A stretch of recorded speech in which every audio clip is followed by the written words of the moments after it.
welcome back to my channel, or welcome if this is the first time that you are joining me. It's been a little while since I've made a random ramble video, and I've been thinking about boundaries for a little while. It's something that I've been consciously thinking about and working on for a long time, but specifically since kind of June, July time. And I thought it would be a good time for me to kind of share where I am with that topic. So in case you haven't seen one of these before, my Random Ramble series isn't really a series as such. It's just a convenient way to title and sort these videos so that they're all in one convenient playlist. What they tend to be is me talking about a random topic. The topic's normally in line with the things that I talk about on my channel anyway, so it's normally tarot or witchcraft or magic or personal development or something of that ilk. And it's kind of just me verbalizing the thoughts I've been having or the information that I've gathered or kind of where I am in my own head with something in a way that I hope encourages some kind of dialogue with other people, because I often find that there's only so far that you can get on a topic or an idea or a thought process by yourself before you need to engage in some kind of dialogue with others, and this allows me the space to do that. I don't claim to be an expert on any of the topics that I cover. They are just me chatting and thinking out loud, as I say.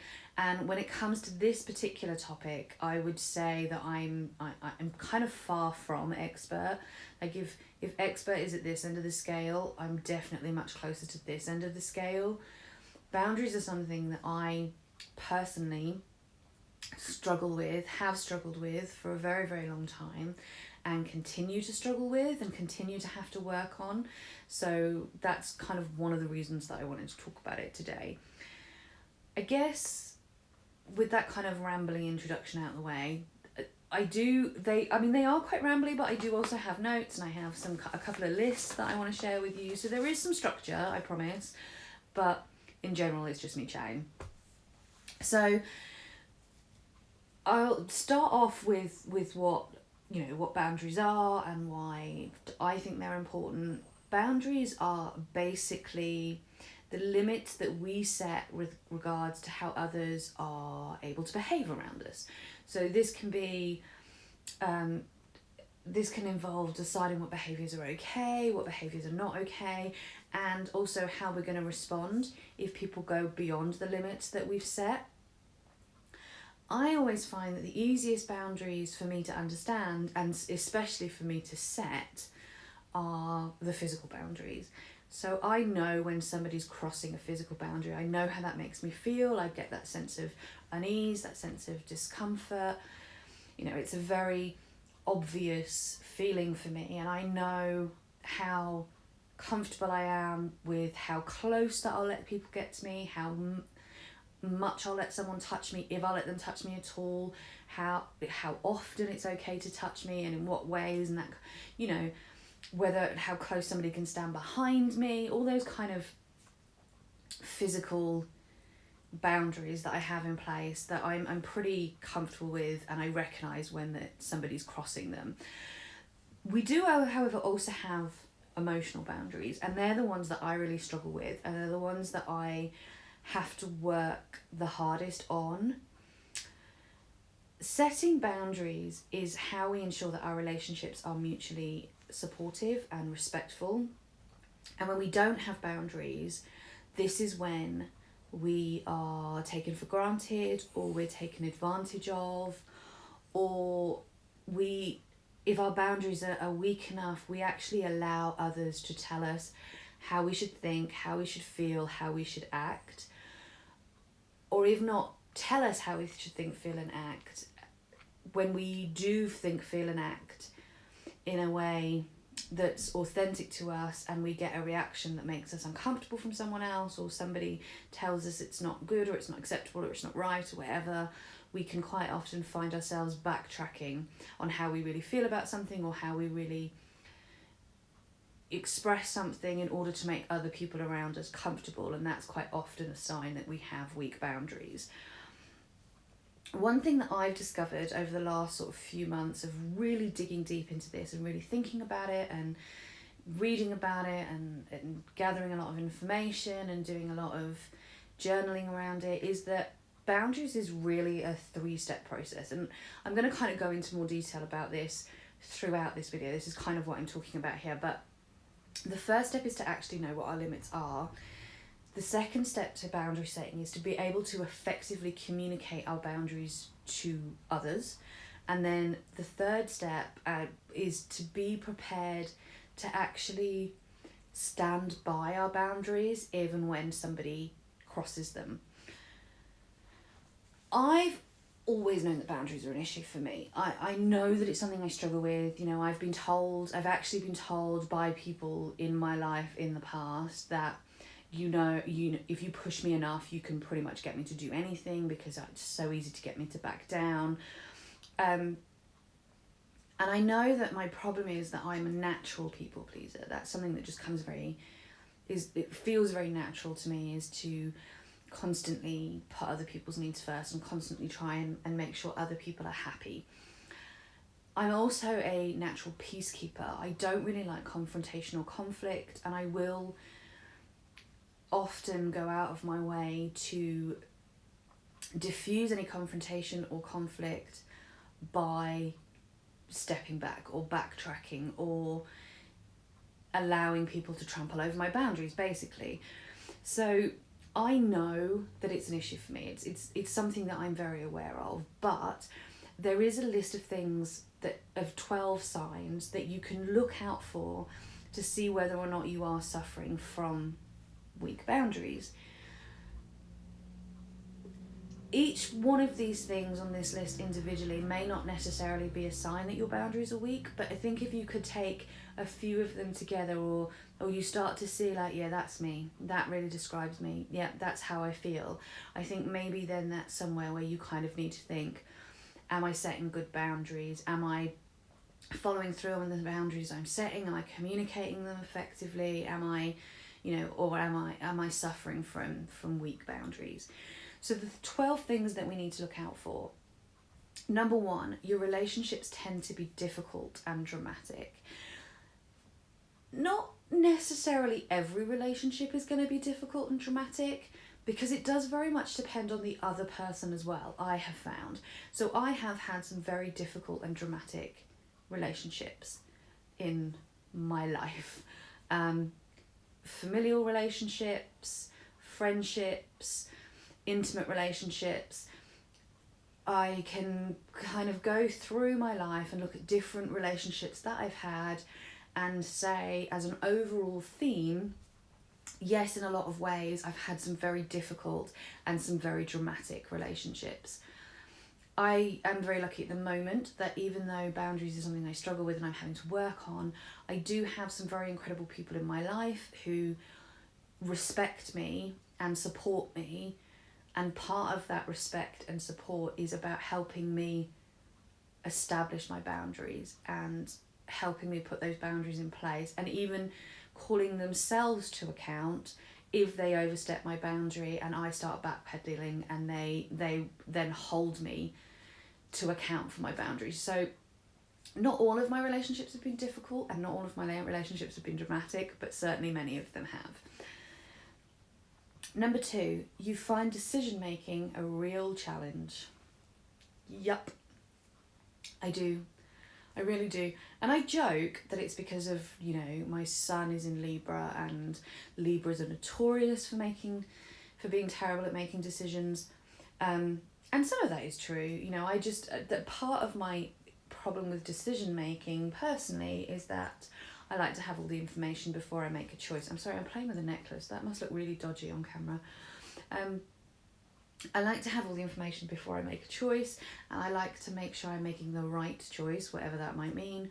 But also, part of my problem with decision making is that I'm always really conscious about how my decisions are going to affect other people. And I'm always constantly thinking, well, I want to do this, but if I do this, how's that going to make these people feel? Or even so much as I want to sit here in the restaurant because the air conditioning unit is the right temperature and it's the right distance from the toilet or the bar, blah, blah, blah. but what if they want to sit somewhere else? What if they want to do this? What if they want to do that? Oh my God, what if, what if? So I do struggle to make decisions. Number 3, you really, really hate to let other people down.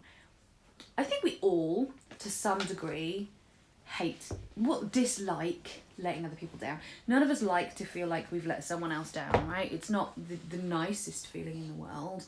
But if you will continuously put yourself out or put yourself in situations that you really don't want to be in because you're worried that you might let someone else down, that's something to really think about. I had a conversation with a friend the other day, and she was concerned that she had double booked herself, and this group of people that she knew were having a lunch, and she had agreed to go to this lunch, and then it turned out another group of people were also having a lunch, and she wanted to go to that lunch as well, and these were people that she had a closer relationship with and she knew more about, and she just, she knew for herself that she wanted to go for lunch with this other group of people, but she was so worried about letting the first group down. And I said to her, will the lunch go ahead if you're not there? And she said, well, yes, they have this lunch every week. It's something that they do on the same day every week. It's just that they happen to have invited me along to this one. And I said, so is there an opportunity for you to go to another one? And she said, well, yes. And I said, so how are you letting them down if you don't go to this one? If they're going to have it anyway, how is you not being there in some way letting them down? How they're going to have the lunch regardless of whether you're there or not. And she said, I never thought about it like that. I just was really worried that they were going to think that I was letting them down because I'd said that I would go and now I was saying that I can't. And I get it. It's the kind of thing that I would do, and it's the kind of thing that I would worry about. And it's always so much easier to see the issue or to point out these different things to someone else than to see it for yourself, right? Number 4, 2 words, guilt and anxiety. And this can be for letting people down, even when you're not really. It can be for saying no. It can be for feeling like you're responsible for every single person on the planet's happiness. It can be for taking the last slice of cake. It can be for using the last tea bag in the tea room. There's all kinds of silly things that can make us feel guilty and make us feel anxious because we don't necessarily have those good boundaries in place. Number 5, you're often tired for no apparent reason. And I think this falls under 2 possible reasons for that, because there's always a reason, but it's just not an obvious reason. It's no apparent reason. So I think this can either be because we're so busy putting everybody else first, and you're so busy fitting everybody else's stuff in, that when it comes time to doing your own stuff and the stuff that you have to do and the stuff that you want to do, you have to fit all of that into a much smaller time frame because you've given up so much of your time to others. And that is one reason why you may be feeling very tired. Another reason is that if we're not capable of knowing what we want and knowing where our boundaries are and standing up for what we need and what's important to us, this can have a real effect on our mental health, which can lead to things like depression and anxiety, which naturally can lead to us feeling very fatigued. So on the one hand, it might genuinely be because you're trying to do too much in a very short amount of time. On another hand, it might be because you're just not mentally taking care of yourself very well by not having those boundaries in place. Number 6, your radar is off when it comes to sharing. And again, this kind of manifests itself in 2 ways. And I have had a habit of falling between both.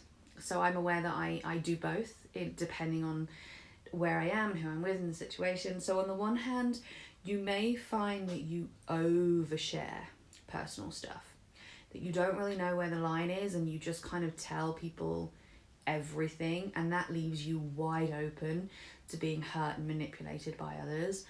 And the other problem that you may have is that you completely undershare and you shut off and you don't want to give anybody any information that they could use to hurt or manipulate you.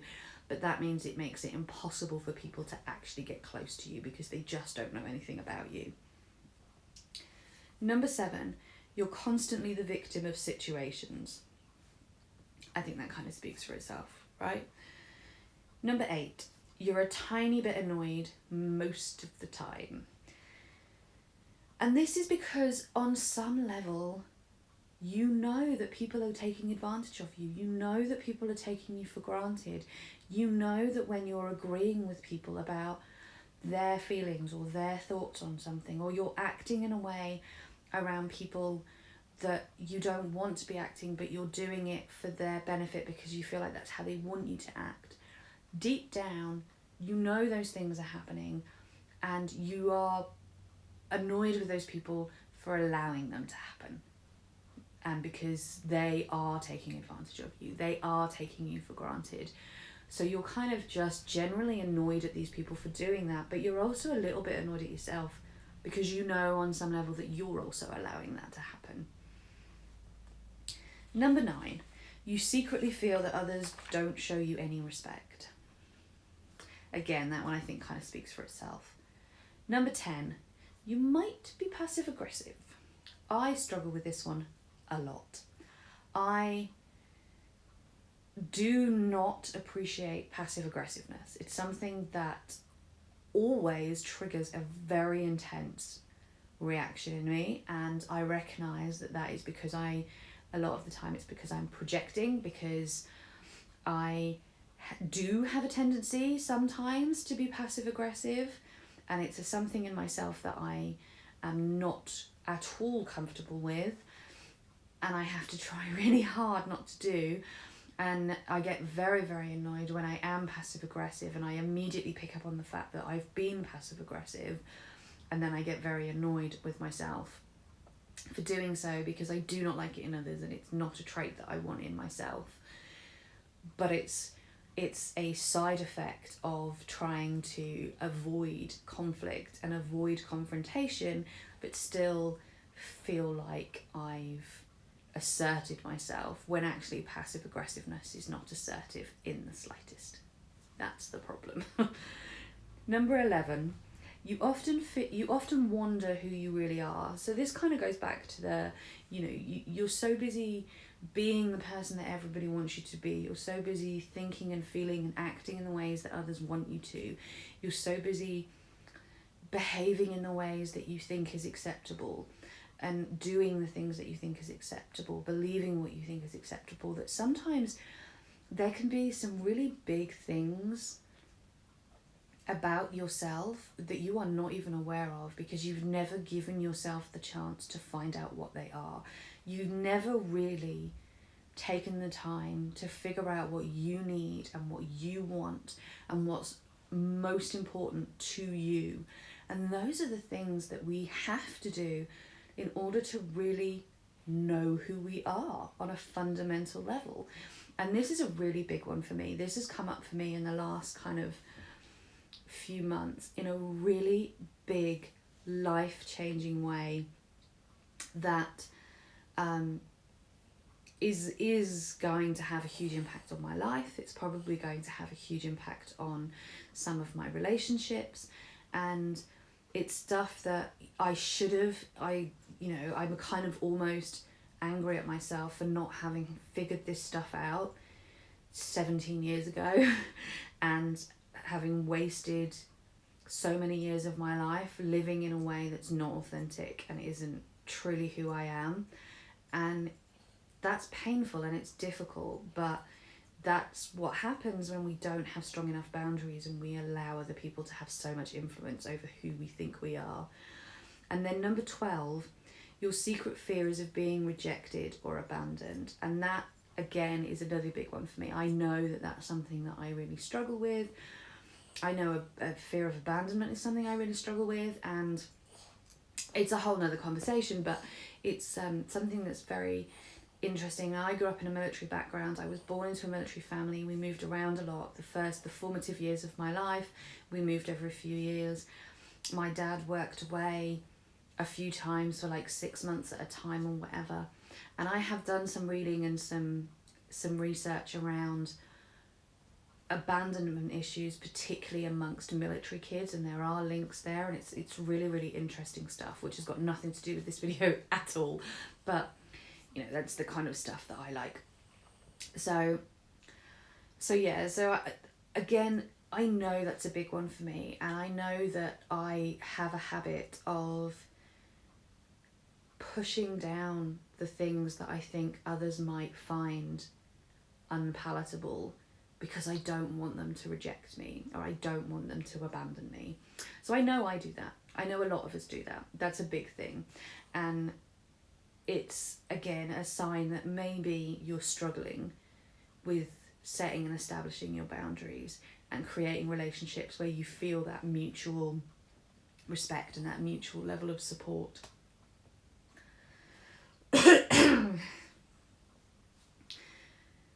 So when I started to really dig into my issues with boundaries and think about how I was going to work through them, I knew that for me, just acknowledging that I have boundary issues is not enough.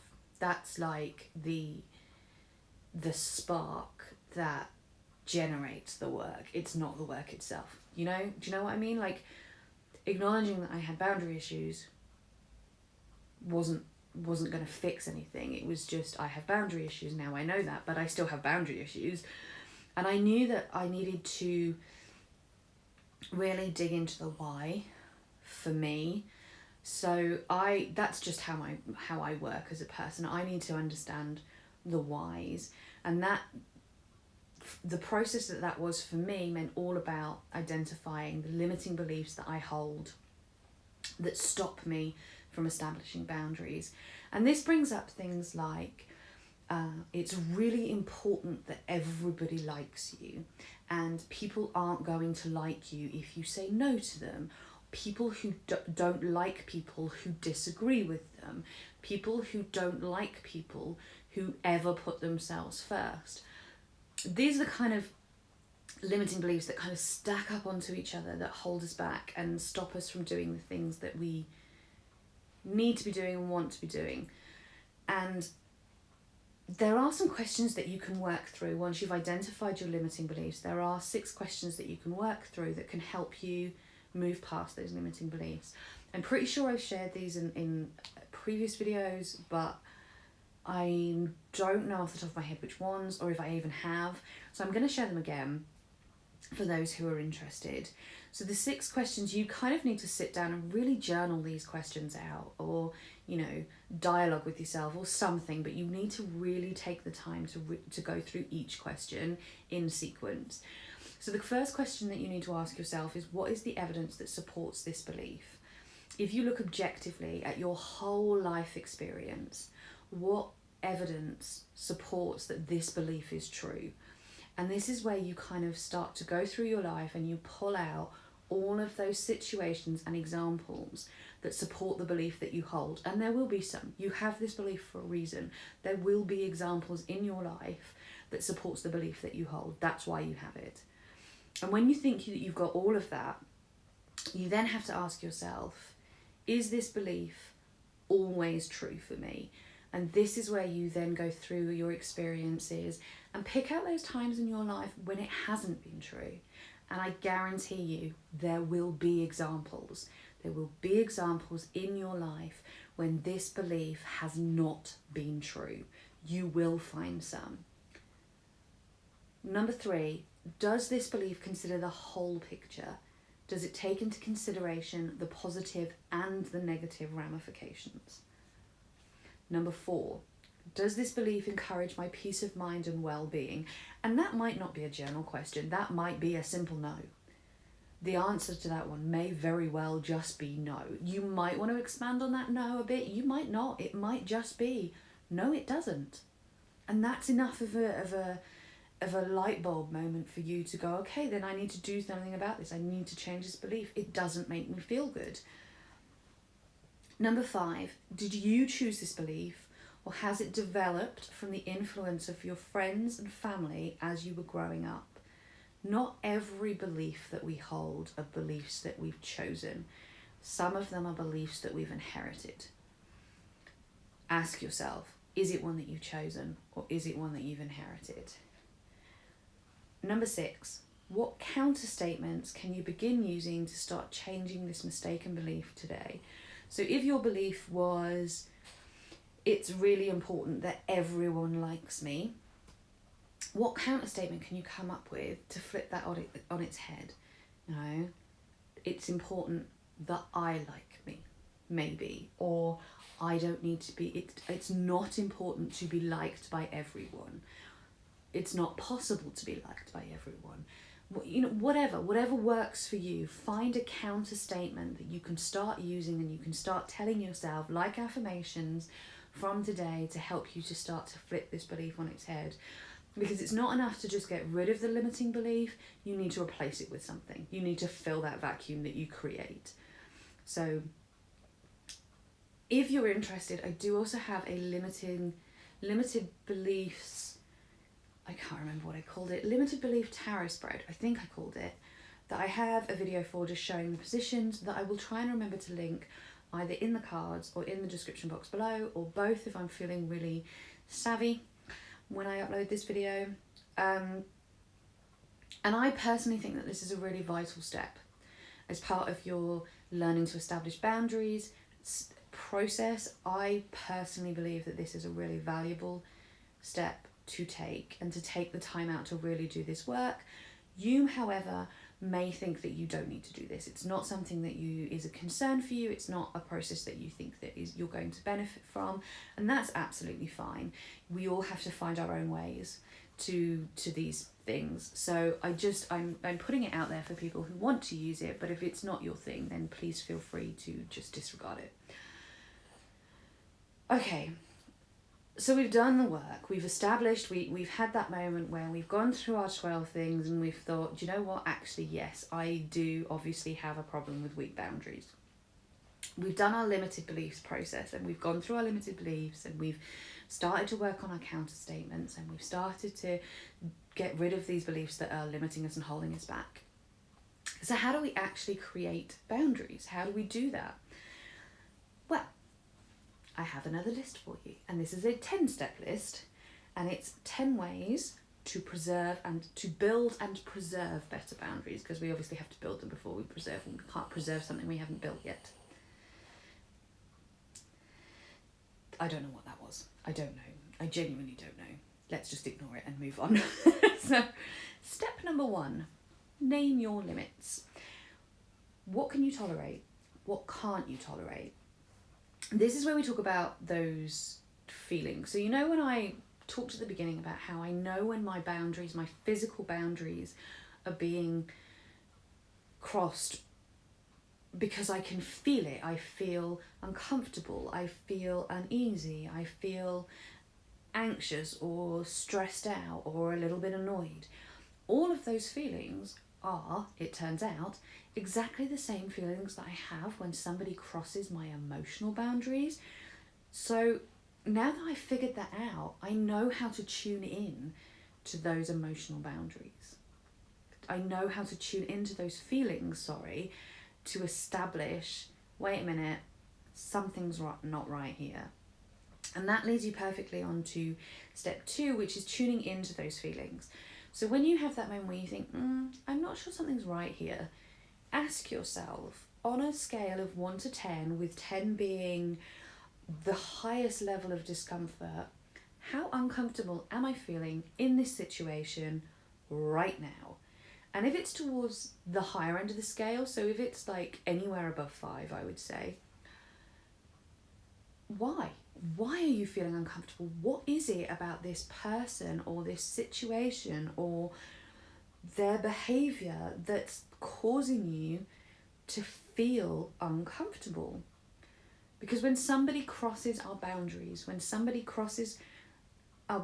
into behaviours that make us uncomfortable, we know. Even if we don't know that we know because we feel uncomfortable. So start tuning into that uncomfort. Start trying to work out, what is it about this situation that's making me uncomfortable, and that will start to show you where your boundaries are. Number 3, be direct. So I said at the beginning there was a 3-step process, and step 2 was being able to effectively communicate your boundaries. This is where Be Direct falls under, like, comes into it. Some people will know what our boundaries are. There are people who have a very similar communication style to ours, who will automatically have very similar boundaries to ours. And there are some people who are socially aware enough or aware of others enough that they will recognize the boundaries that you set, because you will tend to treat people the way that you want to be treated, and they will recognize that. Some people, you are just going to have to lay it out on the line in black and white and say, this is what my boundary is, you are crossing my boundary, this is not acceptable, or whatever.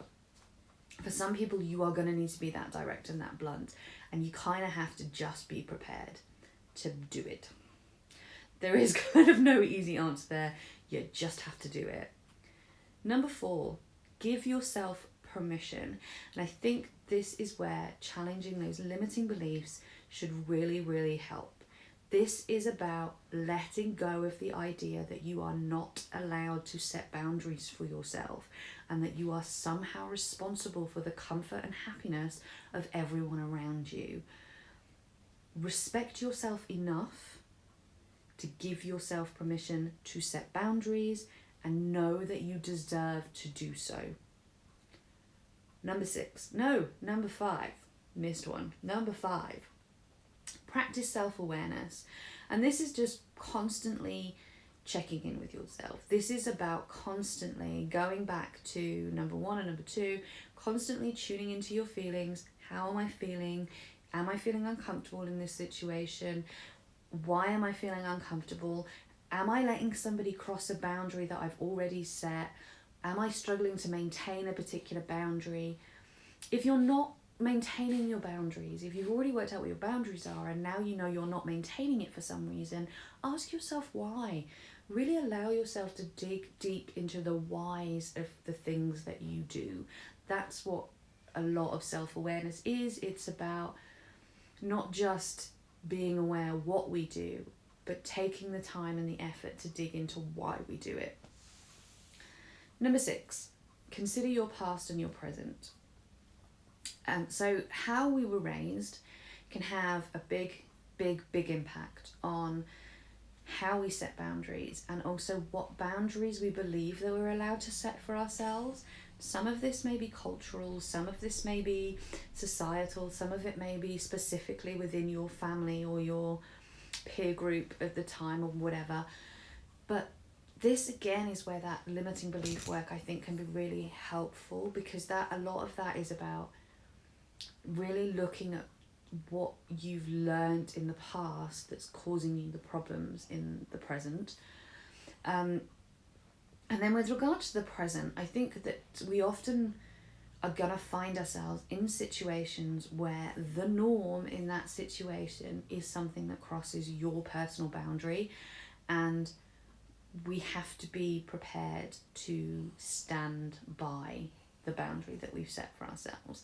And I was reading about this online, and the example that I had was that maybe you've started, or the example that I found was that maybe you started a job where it's the cultural norm within that particular job to do a lot of unpaid overtime, for people to quite often stay past 5 o'clock or 5:30 or whenever their day finishes for 2-3 hours after the end of their day. But that's a boundary for you that you've set for yourself, that you are not going to be in the office after 5:30. From 5:30 to when you go back in the morning, that's your time. That's something that is a real strong boundary for you. You need to be prepared to buck the culture of that place and do your thing and stick by your boundary. And nobody said boundary setting was easy. If it was easy, we'd all be doing it all the time, and we wouldn't be having to have these kind of conversations. But we just have to do the hard work. That's just how it is, unfortunately. Number 7, make self-care a priority.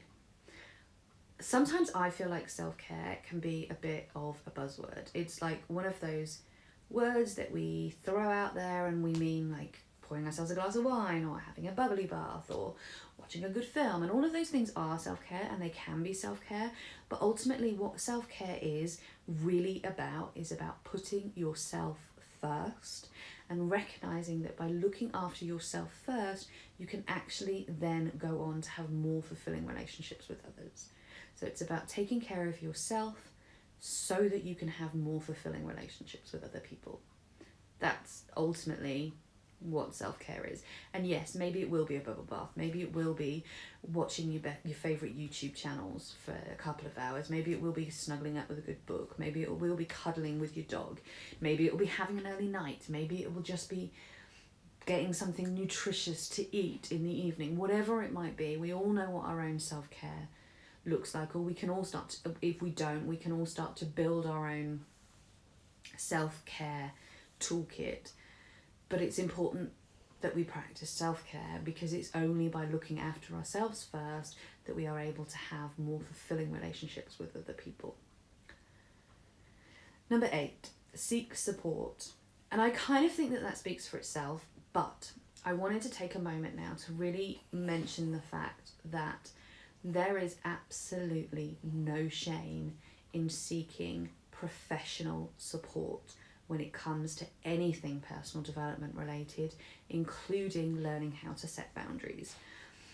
It doesn't have to be your close circles of friends, and sometimes having these conversations and working these things out with an impartial third party is so beneficial. I know for a fact that I talked a little bit about this with my counsellor when I had my counselling sessions at the beginning of the year, and it was a huge step for me to have that conversation with somebody who was impartial and who, because that was my time and I had a dedicated 50 minutes with this person, that was my time for me to talk about me, I was able to, for the first time, really have these conversations without the guilt and anxiety that I was putting myself first at the expense of other people. It was a huge step. So please do not think that there is any shame in looking for outside support from a professional. It can be life-changing, and personally I would highly recommend it. May not be for everybody, but I would highly recommend it. Number 9, be assertive. So this is about not being passive-aggressive. This is about following through. This is about letting people know when they have crossed a boundary. And you can do that in a respectful way while still being assertive, but ultimately you are responsible for letting people know what your boundaries are, and you are responsible for letting people know if they've crossed a boundary. Don't expect people to be mind readers, but don't be afraid to stand up for yourself either. You don't have to be confrontational. You don't have to be aggressive about it. Being aggressive is not being assertive. Being confrontational is not being assertive. There are very specific ways that you can learn to be more assertive that's not about confrontation. And it's not just important in boundary setting, it's important in life. Learning how to be assertive in a respectful, effective way is a really good life skill. Just saying, that was my advice from me to you as somebody who also struggles with assertiveness. And then number 10, start small. So believe it or not, boundary setting, being able to set effective, healthy boundaries is a skill. It's a skill that we have to learn. It's a skill that many of us are not taught when we are young, and that's why we don't know how to do it properly. And it's something that we can only learn to do through trial and error and practice. And it's like any skill. Like if I wanted to learn the violin, I wouldn't pick up a violin today and audition for first chair in a symphony orchestra tomorrow, because I would be setting myself up to fail. So don't pick a ginormous, humongous, same word, different ways of saying the same word, 2 very long ways of saying the same word, but what of it? Don't pick some massive, big, audacious, hairy goal of a boundary to work with first and set yourself up to fail. Pick something really teeny tiny, really, really small, something little and minute that irritates you, but that you think, you know what, I need to put a stop to this. I need to draw a line in the sand here, and do that. And the more that you do that, the more confident you'll become about doing it, and then you'll be able to set maybe a slightly bigger boundary, and then you'll get comfortable at that, and then you'll be able to set a slightly bigger boundary, and then eventually over time you'll get so comfortable with setting and establishing and maintaining healthy boundaries that you'll be able to go for your BHAG, your big hairy audacious goal. But start small and work your way up to that. So I hope this was useful, and I really hope that people will share their thoughts with me in the comments below, or any questions, anything at all really that you want to say to me. Drop me a comment. I will do my best to answer any questions that you might have, but please remember what I said at the beginning. I'm not claiming to be an expert. I'm certainly not professionally trained. I'm not a counsellor. I'm not a psychotherapist. I'm not a psychologist. I have covered some of this stuff in my life coaching certification, and I'm covering this stuff in my counselling certification, of which I haven't graduated from yet. Mainly this is just me doing my own research and sharing what I found with you. So please don't think that anything that I say is truth. Please do your own research and speak to other people and have a look at some other stuff as well if this is something that really interests you. Otherwise, until next time, thank you for sticking with me. Take care everyone, and lots of love. Bye bye.